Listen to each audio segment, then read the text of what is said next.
High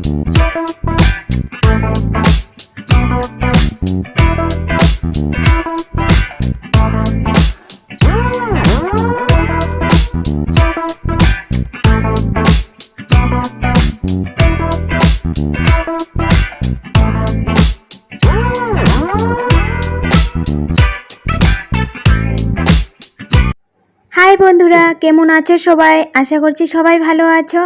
আজ ব্লগটা সকাল থেকে শুরু করলাম। আজ ব্লগটা অনেক স্পেশাল। আর আগের দিনের ব্লগে বলেছিলাম কেন স্পেশাল, তোমরা পুরো ব্লগটা দেখলে জানতে পারবে।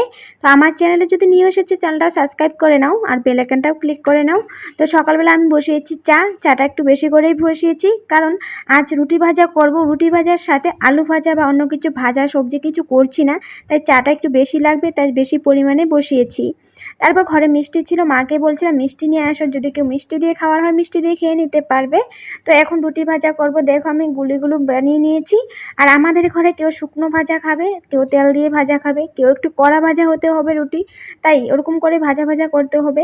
তো আমি 2-3টে করে ভাজা করছি আর সবাইকে একজন একজন করে ডেকে দিয়ে দিব। তো প্রথমে আমি ভাজা করব তেল দিয়ে। তো ভাইয়ের জন্য তেল দিয়ে ভাজা করব। তো দেখতে থাকো, কেউ কিন্তু স্কিপ করো না। আর আমার চ্যানেলে যদি নতুন এসেছো চ্যানেলটা সাবস্ক্রাইব করে নাও, বেল আইকনটাও ক্লিক করে নাও। তোমাদের সাপোর্ট ভালোবাসা থাকলে কিন্তু আমি আগে যেতে পারবো, তাই তোমাদের সবাইকে রিকোয়েস্ট করছি চ্যানেলটা সাবস্ক্রাইব করে নাও। আর ভিডিওটা কিন্তু স্কিপ করো না, দেখতে থাকো।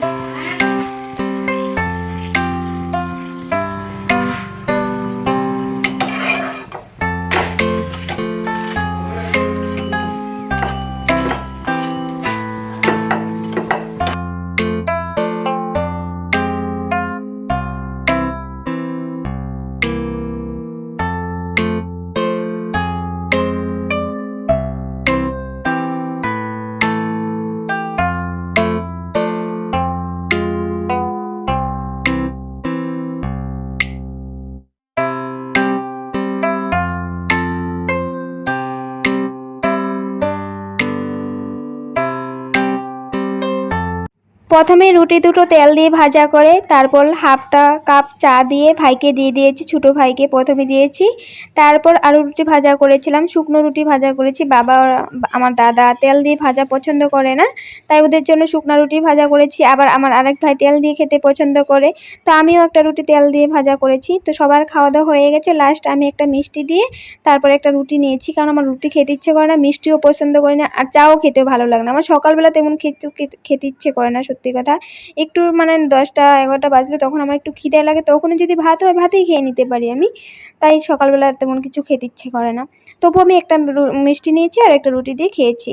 তারপর সবার খাওয়া দাওয়া হয়ে যাওয়ার পর রেডি হচ্ছিল, দাদা বসে আছিল, সবাই রেডি হচ্ছিল, বসে আছে। এখন সবাই রেডি হয়ে বসে আছে ওর জন্য, ওই রেডি হচ্ছে। তো যাই হোক, বাবা আমার ভাই আগেই চলে গেছে, কারণ রাস্তায় গাড়ি এসে দাঁড়িয়ে আছে। তো যার হয়ে গেছে ও গিয়ে আগে বসে আছে গাড়িতে।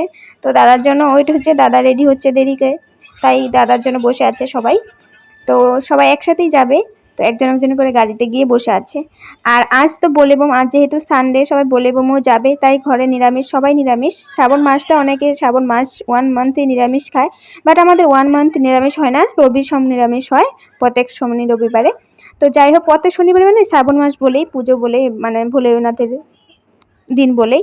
তারপর সবাই এখন যাচ্ছে, তো রান্নাবাড়া এগুলো তো আছে। আর বলেবম যেহেতু যাবে তাই তাড়াতাড়ি করে যাচ্ছে, এখন প্রায় 9টা বাজে। হাঁটার উপরে মানে হাঁটার মতো দেখে, মানে হাঁটার উপরে কথা অল্প বলে, কথাবার্তা বলে তারপর চলে আসবে, মানে 12টা-1টার দিকে চলে আসবে, কারণ বলেবমেও যাবে। খাওয়া দাওয়া ঘরেই করবে, ওদের বাড়িতে খাওয়া দাওয়াটা না করে দিয়েছে নিরামিষ বলেই, তাই।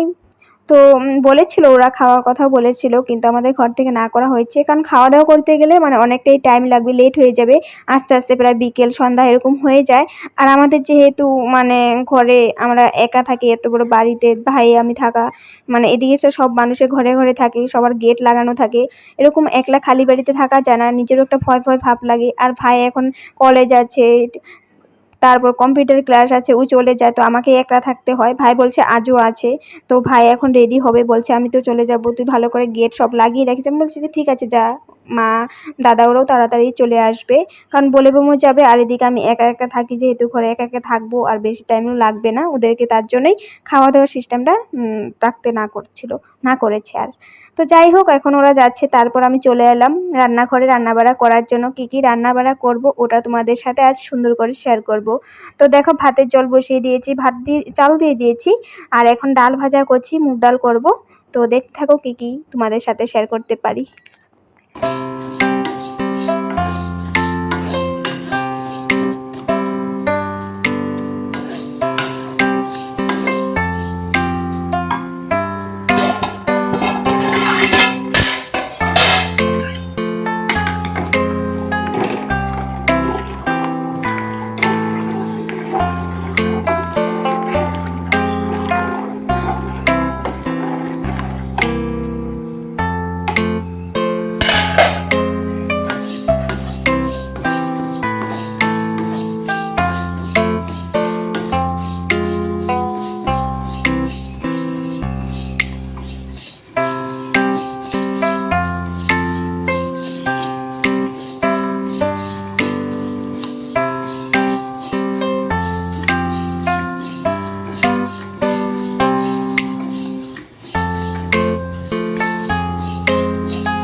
ডালটা ভাজা করে কিন্তু আমি এই যে দেখছো বাটিটাতে নামিয়ে নিয়েছি ঠান্ডা হওয়ার জন্য, তারপর কিন্তু আমি ভালো করে ক্লিন করব।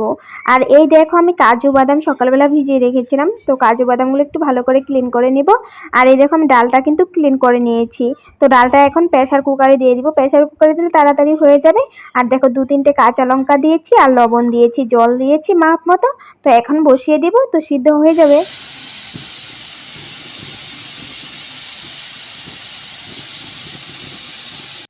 ডাল এদিকে সিদ্ধ হচ্ছে, ছিটি দিচ্ছি, আর এদিকে দেখো ভাতটা হয়ে যাওয়ার পর মাড়টা ছেঁকে আবার একটু গ্যাসে বসিয়েছি চুলাতে, কারণ যেটুকু নিচে মাড় থাকে ওটা শুকিয়ে যাবে, ভাতটা একদম সুন্দর ঝরঝরে হয়ে যাবে। দেখো ঝরঝরি দেখা যাচ্ছে।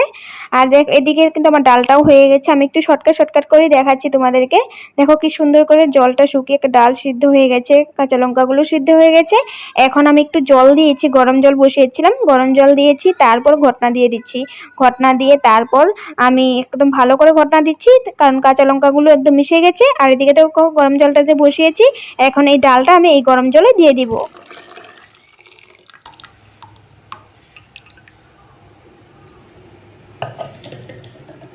আর তোমরা তো জানোই, যারা আমার সবসময় ব্লগ দেখো, আমি সবসময় বলি আমাদের ঘরে মুগ ডালটা খেতে চায় না। আর যদিও মুগ ডাল করা হয় একদম পাতলা করে করা হয়, যেন মুসুর ডালের মতন খেতে হয়, কারণ মুসুর ডালটা পাতলা করে বানানো হয় আমাদের ঘরে, তাই আমরা মুগ ডালটাও একটু পাতলা করে বানাই। আর এখন যেটুকু পাতলা দেখছো, এই পাতলাটা কিন্তু মুগ ডাল থাকে না, মুগ ডালের জল কিন্তু শুকিয়ে যায়।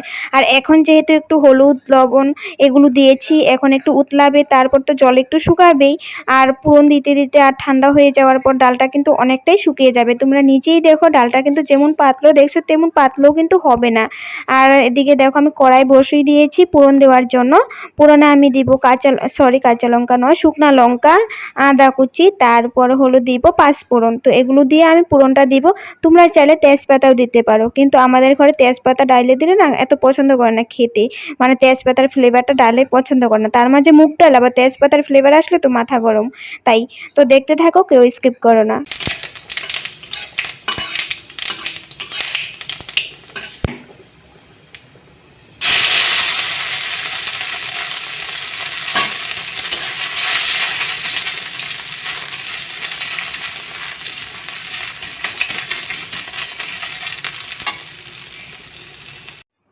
তোমরা তো জানোই, আমি যেহেতু হাতে মোবাইল নিয়ে রান্না বান্নার ভিডিওগুলো করছি, তাই ফোড়ন দেওয়ার সময় তো হাতে মোবাইলটা নিয়ে ফোড়ন দিতে পারবো না, তাই মোবাইলটা রেখে তারপর আমি ফোড়ন দিয়েছি।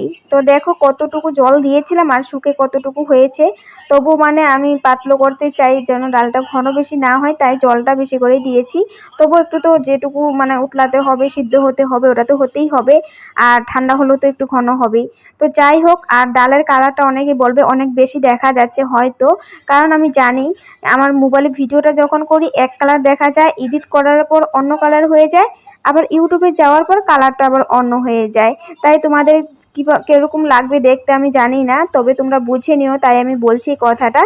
আর যেহেতু গরম পড়েছে অনেক, তাই আমি ডালটা ভাগ ভাগ করে মানে 3 ভাগে করে রেখেছি। তবে নাড়াচাড়া করলে খারাপ হবে না, এক ভাগ করে খাওয়া দাওয়া হবে। সবগুলো একসাথে রাখলে বেশি নাড়াচাড়া পড়লে কিন্তু গরমে খারাপ হয়ে যায়, তাই ভাগ ভাগ করে রাখি আমি সবসময়। আমাদের ঘরে সবাই, মাও এরকমই করে। তারপরে এই দেখো আমি আলুর টুকরো করে নিয়েছি আর পনির টুকরো করে নিয়েছি। পনিরটা আমাদের ঘরেরই, আর সকালবেলা বাদাম ভিজিয়ে রেখেছিলাম, তো দেখেছিলেই তো। বাদামটা ক্লিন করে তারপর একটু জল দিয়ে সাথে কাঁচা লঙ্কা আর একটু আদা কুচি ওটা দিয়ে দিয়েছি। আর এখন একটু জিরার গুঁড়ো আর শুকনো লঙ্কার গুঁড়ো দিয়ে আমি এই যে বাদাম বাটাটা করে নেব। পনির ঝোলের জন্য আমি এটা করছি।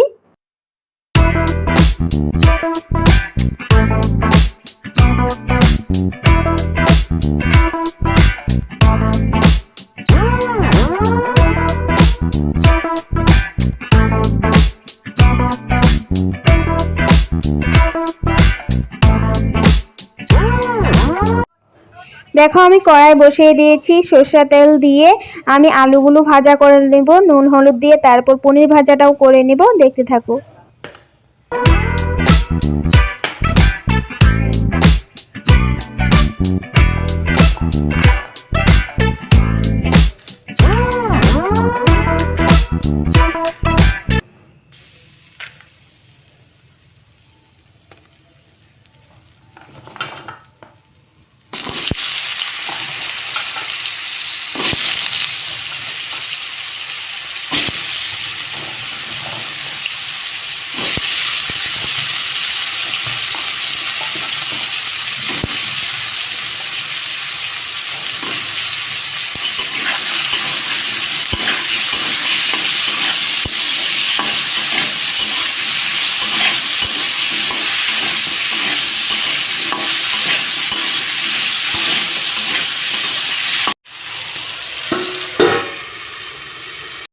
আলু ভাজাটা সিদ্ধ হতে বসিয়ে দিয়ে আমি কিন্তু এদিকে মশলাটা যে করেছিলাম বাদাম বাটা সব কিছু মশলা দিয়ে, তো ওটা এখন বাটিতে বের করে নিব।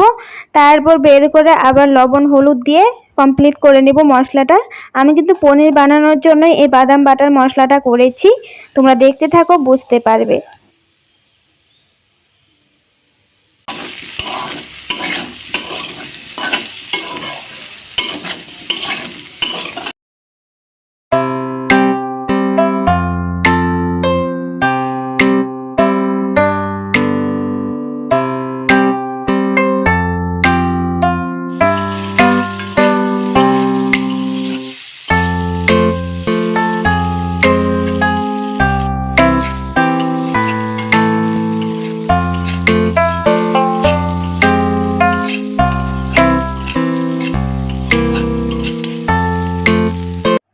আলু ভাজাটা নামিয়ে নিয়ে পনির ভাজাটাও করে নিলাম, তোমরা দেখলেই তো। পনির ভাজা হয়ে যাওয়ার পর কিন্তু আমি আলুতেই রেখে দিয়েছি। আজ পনিরটা একদমই সফট ছিল, তাই একটু টুকরো টুকরো হয়ে গেছে বেশি। তো যাই হোক, আমি ওই কড়াইটাতে কিন্তু এখন আমি বাদামের ঝুল করব পনির দিয়ে। তো যাই হোক, তোমরা দেখতে থাকো, অনেক স্পেশাল একটা রেসিপি শেয়ার করছি তোমাদের সাথে। তো পুরনে আমি শুকনো লঙ্কা আর জিরা পুরন দিব।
তোমরা তো দেখলেই আমি কিভাবে বাদামের মশলাটা কষিয়ে পনির আলু দিয়ে কিভাবে ঝুল দিয়েছি। তো এখন ঝুলটা ফুটতে থাকুক। তো এখন অনেক বাসনপত্র জমে আছে ড্রেসিংয়ে, কারণ হলো সকালে যে চা খাওয়া দাওয়া হয়েছিল ওই বাসনপত্র আছে, এখন রান্না বাড়া করছি ওই বাসনপত্র, সব কিছু একসাথে অনেকগুলো জমে গেছে। তো এগুলো ক্লিন করতে করতে এগুলো এদিকে আমার ঝুল বয়েল হয়ে যাবে। আর ভাই তো নেই, ভাই গেছে কম্পিউটার ক্লাস, কলেজ এগুলো তো গিয়েছে, ঘর একদমই খালি। তো আমি চারদিকে আবার দেখছি আর এদিকে রান্না বাড়া করছি আবার ভিডিও করছি। তো দেখো ঝুলটা বয়েল হয়ে গেছে, কি সুন্দর লাগছে দেখতে।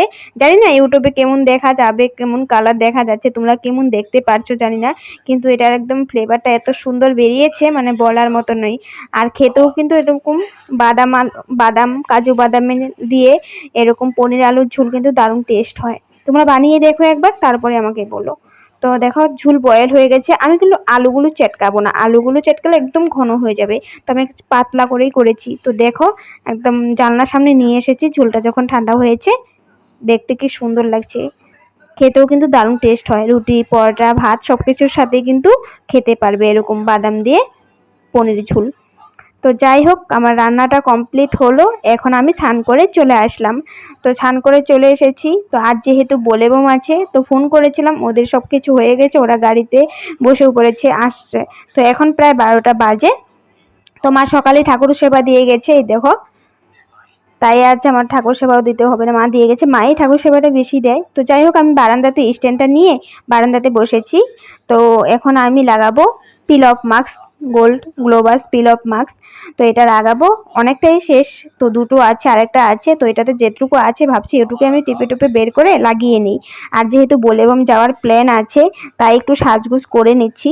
তো স্নান করে এসেছি, আমি ভাবলাম যে মুখটা তো একদম ক্লিন আছে, ফেস ওয়াশ দিয়ে ক্লিন করে নিতে হবে কিন্তু এরকম গোল্ডেন পিল অফ মাস্ক লাগানোর আগে। তো আমি ক্লিন করে এসেছি, চুলটাতে আমার বাঁধা আছে আমার একটা ছোট, মানে ছোট নয়, মানে একটা শর্ট জামা ছিল সামনে, ওটাই আমি চুলটা বেঁধে রেখেছি কটনে, তো জলটা তাড়াতাড়ি শুকিয়ে যাবে তার জন্যই। তো এখন আমি পিল অফ মাস্কটা লাগাচ্ছি। তো পিল অফ মাস্কটা লাগানোর পরও তো 15 মিনিট রাখতে হবে শুকানোর জন্য, তাই।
পিল অফ মাস্ক লাগাতে লাগাতে দেখি ভাই চলে এসেছে। তো ভাইকে দেখে একটু ভালো লেগেছে, কারণ একদম খালি বাড়িতে একা একা ছিলাম, তো কেমন জানি লাগছিল। তো বাইরে বসে আমি তো ভিডিও করছিলাম, মানে পিল অফ মাস্ক লাগাচ্ছিলাম, তখনই ওই এসেছে। তারপর ওর একটা পার্সেলও এসেছিল, রিসিভ করেছে, বলছে যে ওটা মানে ভিডিও করবে। তারপর আমার পিল অফ মাস্ক যেহেতু লাগানো হয়ে গেছে, 15 মিনিট মতো রাখতে হবে শুকানোর জন্য, তো ওই এখন ভিডিও করছে। তো ওর পার্সেলটা আনবক্সিং করছে। ওটা দেখো কি এসেছে, অনেক সুন্দর একটা জিনিস এনেছে।